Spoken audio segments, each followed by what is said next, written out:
कन्या विक्रयण, आजकल बेटियों को बेचा जाता है, दमादों को खरीदा जाता है। देखो अब आप लोग कहोगे वाह महाराज, आप इधर जो है कह रहे कि पैसा वाली बात, ये वाली बात, और आप खुद शादियों में ये जो सामान दे रहे ये क्या है? भैया हम तो उपहार दे रहे हैं, उपहार, इसलिए उसमें लिखा है दहेज नहीं, उपहार सामग्री। उपहार किसको दे रहे? जिनके घर पे है ही नहीं है, जिनके घर पे है ही नहीं है। और आजकल तो अमीरों के लड़का जिन पे खूब बरस रहा, वे भी 1 करोड़ में बिक रहे, इसको दहेज कहा जाता है। क्या खूब हो? अरे भाई बुरा न मानना। हम एक प्रार्थना करें हिंदू समाज से, किसी की बिटिया को ब्याह करके घर लाओ, बहू बनाकर लाओ, तो कम से कम कृपा करके जो तुम्हें मिला हो ना मिला हो वो बात अलग है, जो तय हुआ हो ना हुआ हो ठीक है, उस पर तो ठटरी भराओ। पर एक बात तो हमारी मान ही लो, किसी की बिटिया के पिता की कुबड़ाई ना करना कि हमें नमक नहीं मिला, हमें पानी नहीं मिला, हमें पूछा नहीं गया। तुम तो भैया एक शब्द कह करके सब पानी फेर देते हो। उस बेटी के बाप से जरा, उस बेटी के बाप को देखना जरा, जो 1-1 महीना तक सोता नहीं है, बेटी के विवाह में कोई कमी ना रह जाए, उस पर क्या बीतेगी। इसलिए हमारी प्रार्थना है किसी की निंदा न, हम किसी की प्रशंसा नहीं कर सकते तो निंदा तो ना कर। अब आजकल निंदा से तो भगवान ही बचाए, आजकल निंदा तो बड़ी सरल हो गई। अच्छा आओ बहन चुगली करें, जब तक आदमी निंदा नहीं कर लेता है तब तक पेट नहीं भरता है। 4 लोग बिना उसे ही बैठे हो तो बातन ही बातन में इतनी लंबी लंबी निंदा। एक हमारे पूज्य भक्तमाली जी को हम पढ़ रहे थे, बड़ी अच्छी बात, बापू जी बहुत अच्छी बात लिखी, प्रारंभ में ही लिखी, याद आ गई। भक्तमाली जी ने लिखा कि जिस प्रकार छोटे बच्चे की गंदगी, मल को साफ माताएं हाथ से करती हैं, निंदा करने वाला जिह्वा से साफ करता है। ये भक्तमाली जी की बात है, तो हमें बहुत अच्छी लगी। और एक बात और बोलें, कह दो बोलो, जिनकी निंदा हो तुम लोग घबराया ना करो, भगवान की कृपा मानो, जो तुम्हारा सामना नहीं करते वो पीठ पीछे मुंह चलाते हैं। हाँ, और निंदा है, जिसकी निंदा है समझना वो आदमी जिंदा है। जब तक निंदा हो रही समझना समाज में जिंदा हो, और जिस दिन निंदा बंद हो जाए समझ जाइए 13वीं भर बाकी है, बाकी तो सब हो गया। आओ आओ, तो निंदा करने वो करेंगे, ना कहो कुछ तो करें। तुम भजन करो तो कहें मैं बड़ो धर्मात्मा, बड़ो बड़ो बाबा बाबा बाबा का भगवान कर लेगा, कहां बाबा के चक्कर में। और ना भजन कर, नास्तिक है नास्तिक, राक्षस है राक्षस, लो दोनों में मरण है। इसलिए हमें लगता है भजन करते रहें, जिसको जो करना है कहना है सो कह लेने दो। अपने तो पुरानी कहावत है, हाथी चले बाजार, तो हम काहे को कहें, तुम तो ज्ञानी श्रोता हो, सब जानते हो। अब तुम्हारे सामने क्या बोल रहा है, बोल ले बेटा बोल ले, जब थक जाइए सो बताइए, फिर हम भागवत करेंगे। वृंदावन बिहारी तो कन्या विक्रयणो लोभात दंपति नाम च कलकनम। कलयुग में नारद जी बोले भैया कलयुग का बड़ा प्रभाव है। बोले क्या प्रभाव? बोले बेटियों को बेचा जाता, अब उनके यहाँ क्या जाकर के सत्संग करें। बोले सियाल को बुद्धिदायका, साले साहब बुद्धि देते हैं। वृंदावन की कहावत है, दीवाल बिगाड़े आरो, घर द्वार बिगाड़े सारो। हाँ, तो भैया नारद जी बोले हम उनके यहां भी सत्संग करने नहीं गए, गए तो पर वो का सत्संग करें। तो नारद जी बोले भैया आप सोचा कहां जाया जाए? सोचा सब जगह हो गए, पुष्करम चा प्रयागम चा कासिम गोदावरीम तथा सब जगह हुआ है। अब एक जगह बची जहां ठाकुर जी नित्य बसते हैं, श्री धाम वृंदावन। बोलो वृंदावन धाम की। श्री धाम वृंदावन जाने का मन हुआ तो बोले हम वृंदावन चले गए। वृंदावन नारद जी बोले हम जैसे ही गए तो वहां पर एक आश्चर्य देखा। तत्राश्चर्यं मया दृष्टम श्रूयताम तन्मुनीश्वरा। एक आश्चर्य देखा, ध्यान से सुनो। क्या? एक पेड़ के नीचे एक माता जी बैठी, अब वो रो रही हैं। 2 वृद्ध दोनों जांघों पे लेटे हैं, और बहुत सी स्त्रियां अगल बगल खड़ी, कोई पानी पिला रही, कोई आंसू पोंछ रही, कोई पंखा से हवा कर रही। नारद जी बोले हमने ये आश्चर्य देखा कि भाई ये है कौन, इतनी स्त्रियां खड़ी, कोई आंसू पोंछ रही, कोई पंखा कर रही, पर ये रो क्यों रही है, क्या कारण है। सोचा जाएं जरा पूछ लें क्या दिक्कत है। संतों का तो हृदय होते ही है कोमल, संत तो बड़े सरल होते ही हैं। दूसरों के दुख में देख करके उनको, संतों को दूसरों का दुख अपना दुख लगने लगता, और जिसे दूसरों का दुख अपना दुख लगे समझ जाना तुम भी छोटे मोटे संत बन गए।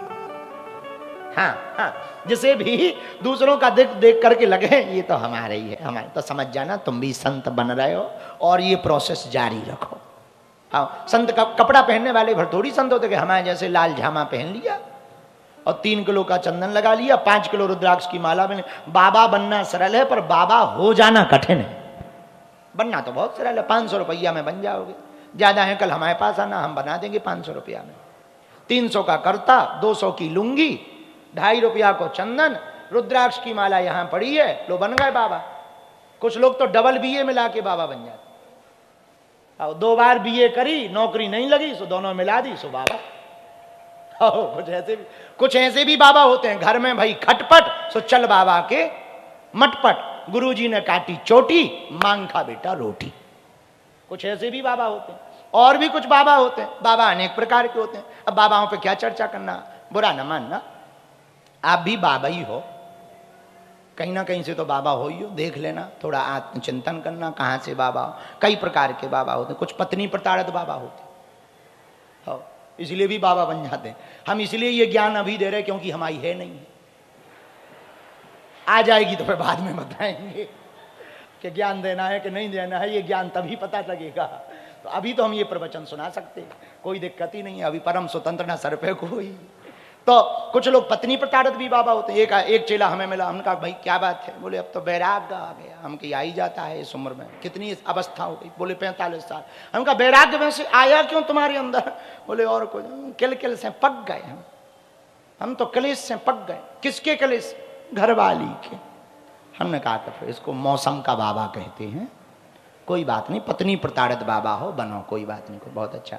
पूज्य रामायण जी एक बहुत अच्छी बात कहते थे, गुरु प्रसाद नहीं आए, हमें याद आ गई रामायणी जी की बात। हम एक दिन उनको वो सुन रहे थे, तो पूज्य गोलोकवासी राजेश्वरानंद जी बहुत अच्छी बात कहते थे रामायण जी।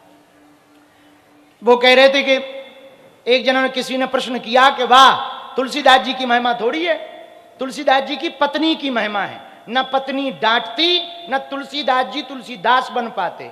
तो एक संत ने जवाब दिया, बोले वाह, पत्नी के डांटने से कोई तुलसीदास बनता होता तो आज घर घर न रामायण लिखी होती। घर घर डांट खा रहे, घर घर डांट खा रहे, सब तुलसीदास हो जाते। जैसे कहते, बोले ये चौका वाले तुलसीदास जी, बोले ये छतरपुर वाले तुलसीदास जी है, बोले ये गंगा तरी पल्ली पार वाले तुलसीदास जी है।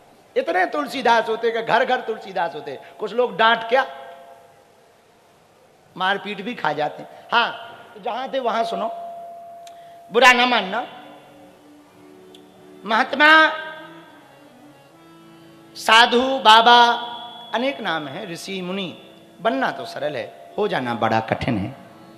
स्वभाव से महात्मा होना चाहिए। तन के रंगने से कोई महात्मा नहीं होता, मन के रंगने से महात्मा होता है। और तन को खूब रंग लो, मन ना रंगे सो कोई काम के नहीं। और भैया मन रंग जाए, कपड़े भले ही ना बदल पाओ, तो तुम महात्मा कहलाओगे। बोलो सीताराम, जोर से बोलो। इसलिए आज जब हम कथा कह रहे थे तब क्या कह रहे थे कि इस धाम की बड़ी महिमा है। कुछ प्रसिद्ध संत आए, कुछ सिद्ध संत आए। सिद्ध तो हैं पर प्रसिद्ध नहीं, लेकिन वे भी आए। तो 2 प्रकार के संत आते हैं धाम पे, एक प्रसिद्ध एक सिद्ध। प्रसिद्ध जो होते वो सिद्ध भी होते, लेकिन जो सिद्ध होते वो कई बार प्रसिद्ध नहीं होते पर सिद्ध होते। तो ऐसे भी महात्मा आए। तो आप लोगों के बीच में हो सकता कोई सिद्ध बैठा हो, प्रसिद्ध तो इधर बैठे, इधर प्रसिद्ध बैठे, हो सकता आपके बगल में जो बैठा हो वो सिद्ध हो। कोई ठिकाना थोड़ी है कि कौन बैठा आपके बगल में।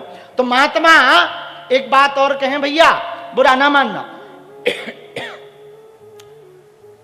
महात्माओं पे अश्रद्धा ना रखो। कौन कैसा है उनके कर्म वो खाएंगे, अपन को क्या लेना देना कि वे फलाने ऐसे हैं फलाने ऐसे हैं, उनके कर्म उनको खाएंगे, हमें क्या लेना देना। हमारे गांव में कहावत है, देवी चढ़े सवारी कुत्ता खाए चाहे बिलाई। तो इसकी कहावत का अर्थ ये है कि माता को हमने भगवती देवी को पूरी प्रसाद चढ़ा दिया, अब चाहे जो कोई खा जाए, हमने तो चढ़ा दिया।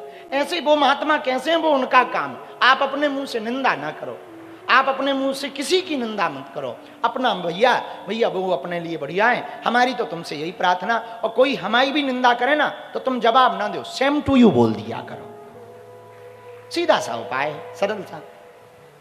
तो नारद जी बोले महाराज गृहस्थों की तो और हालत खराब है। बोले क्या? बोले गृहस्थों में तो विचित्रता है। जब वृंदावन श्री नारद जी पहुंचे तो एक स्त्री रो रही, बहुत सी स्त्रियां खड़ी हैं। नारद जी ने सोचा पूछ लिया जाए ये कौन है, लेकिन जैसे ही नजदीक जाने लगे तो मन में ख्याल आया केवल माता ही माताएं हैं, पुरुष कोई है नहीं। कहीं हम नजदीक गए वो चिल्लाने लगे बाबा जी तुम्हें क्या लेना देना, हमारे बीच में काहे को आ गए, बेफिजूली में इधर क्यों आए, चलो खिसको, तो बुरा और लगेगा। स्त्रियां ही स्त्रियां हैं, पुरुष कोई दिखाई नहीं पड़ रहा। नारद जी बोले काहे को लफड़ा मोल लेवे। तो पहले तो दया आई, फिर मन में भय लगा, सो हम वापस आने लगे। लेकिन उसी समय वो देवी जी बोली भो भो साधु क्षणम तिष्ठम।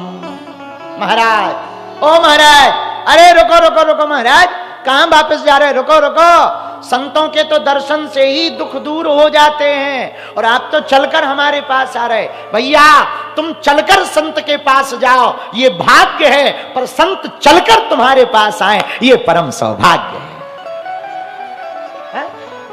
तो आप तो हम पे बड़ी कृपा कर रहे हैं महाराज, चल के आ रहे। भो भो साधु क्षणम तिष्ठम। अरे महाराज रुको रुको। नारद जी बोले हम रुक गए, नजदीक गए। कौन हो देवी, क्या तुम कौन हो और क्यों रो रही हो, और ये दो बूढ़े हैं जो तुम्हारी जांघों पे लेटे कौन है? बददेवी साविस्तारस्य स्वस्य दुखस्य कारणम। अपने दुख का कारण बताओ, क्यों रो रही हो, और तुम रो रही हो, कोई पानी पिला रहा, कोई पंखा चल रहा, और जब से रोना बंद ही नहीं हो रहा। अपना परिचय दो। उन्होंने अपना परिचय दिया। अहम भक्ति ख्याता इमौ में तनयौ मतौ ज्ञान वैराग्य नामानौ काल योगेन जर जरौ।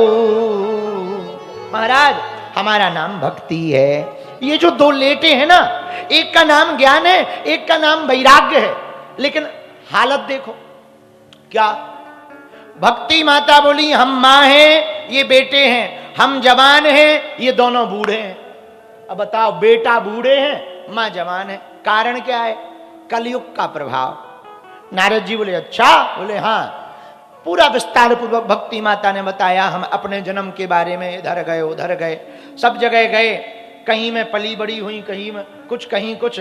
पर नारद जी मुझे भी बुढ़ापा आ गया था, पर श्रीधाम वृंदावन आकर के हम तो यौवन अवस्था को पा गए, पर हमारे दोनों बालक अभी भी बूढ़े हैं। अच्छा बूढ़े हैं सो तो ठीक है, बेहोश भी पड़े। ज्ञान और वैराग्य दोनों बेहोश है, बात भी सही है। कलयुग में ज्ञान और वैराग्य इसी हालत में है। बोलो सीताराम। अच्छा बुरा न मानना, आप ज्ञानी किसे मानते हो? जिससे ज्यादा बातें पता हो वो ज्ञानी है क्या? उसे नॉलेज कहते हैं। क्या कहते हैं? नॉलेज। जिसे ज्यादा बातें पता हो कि भाई फलानी जगह ये है, ग्रीस में ये है, यूरोप में ये है, अब भाई यूनिवर्स में ये है, ब्लैक होल है, आकाश गंगा है, इतने तारे हैं, इतने किलोमीटर पर है, फलानी जगह वो है। ये जानकारी होने का मतलब ज्ञानी नहीं होता है। ना ना ना, इसको तो नॉलेज कहते हैं। यदि ये ज्ञानी है तो गूगल महाज्ञानी है। ये जानने वाला व्यक्ति को यदि तुम ज्ञानी कहो तो गूगल बाबा तो फिर महाज्ञानी हो गए। तो ये ज्ञान नहीं है, इसको नॉलेज कहते। क्या कहते? जानकारी। कि भाई जानकारी है, वेद की जानकारी है, शास्त्र की जानकारी। ज्ञान क्या है? जो पढ़कर जीवन में उतर जाए वो ज्ञान है। जो पढ़ो और वो जीवन में उतार लो वो ज्ञान है। ऐसे समझो, जानकारी भाई सबको होती है कि फलानी दवाई खाने से रोग ठीक हो जाता, पर कई बार उल्टा हो जाता है। तो हम लोग क्या कहते हैं, डॉक्टर के पास जाते हैं, हमें भैया ये हो गया, डॉक्टर साहब जरा देख तो लो, फिर वो दवाई लिखता है। तो डॉक्टर को ज्ञान होता है कि भाई इस रोग में ऐसा ऐसे लक्षण है, ऐसी ऐसी दवाई दी जाएगी तो ठीक हो जाएगा, ये ज्ञान है। वैसे ही कुछ संतों को ज्ञान होता है। कैसा ज्ञान? परमात्मा का ज्ञान, भगवत प्राप्ति का ज्ञान, भगवान को पाने का ज्ञान, भक्ति का ज्ञान। तो ज्ञान और वैराग दोनों शिथिल पड़े हैं, पर भक्ति माता यौवन बैठी है। बोलो सीताराम।